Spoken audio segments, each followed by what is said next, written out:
First of all very congratulations. Thank you.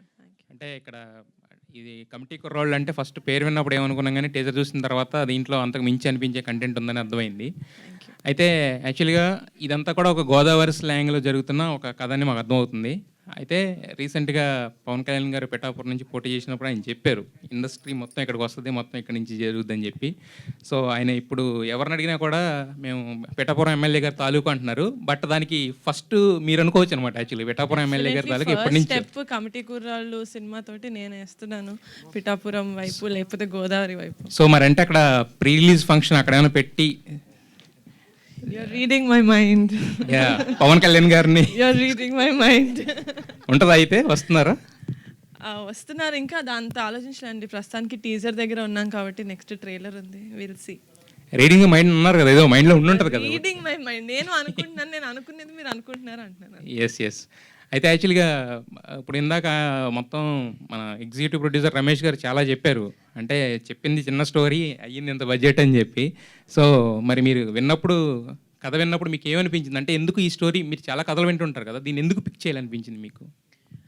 అంటే డెఫినెట్గా నేను ఫస్ట్ టైం విన్నప్పుడు నేను ఆంధ్రాలో పుట్టలేదు, నేను హైదరాబాద్లో పుట్టాను. నాకు ఆ భాష అంటే నాకు ప్యూర్ తెలంగాణ ఎలాగైతే అర్థం కాదో అలా ప్యూర్ గోదావరి యాస కూడా నాకు అంతగా అర్థం కాదు. అంటే అంత ఫ్లూయెంట్గా నేను పట్టుకోలేను.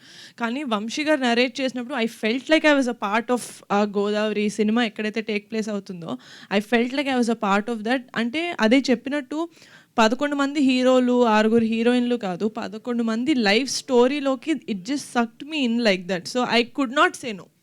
నాకు నో చెప్పే ఆస్కారం లేదు ఇంకా, because it was such a good narration. నేను మీకు ఆల్రెడీ చెప్పాను, it was a very good narration. మా ప్రొడ్యూసర్ గారు చెప్పినట్టు మ్యూజిక్తో పాటు వినిపించారు మాకు narration. So I think we had very good imagination cinema ఎలా ఉండబోతుంది, లేకపోతే ఆయన విజన్ ఎలా ఉంది అని.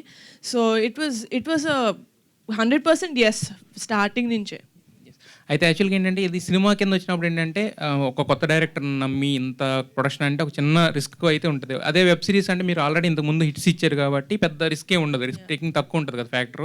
మరి ఆ రిస్క్ తీసుకోవడానికి ఎందుకు మీరు ముందుకు వచ్చారు?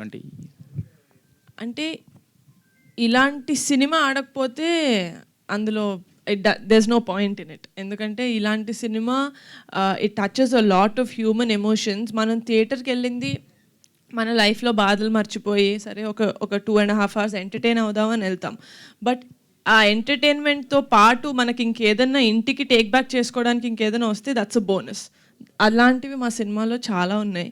అండ్ ఆ రిస్క్ ఫ్యాక్టర్ అంటారా, నాకు ఫనీగా ఉండడం వల్ల it was like a support for me. So అంత రిస్కీ అనిపించలేదు, ఎందుకంటే I had another producer with me.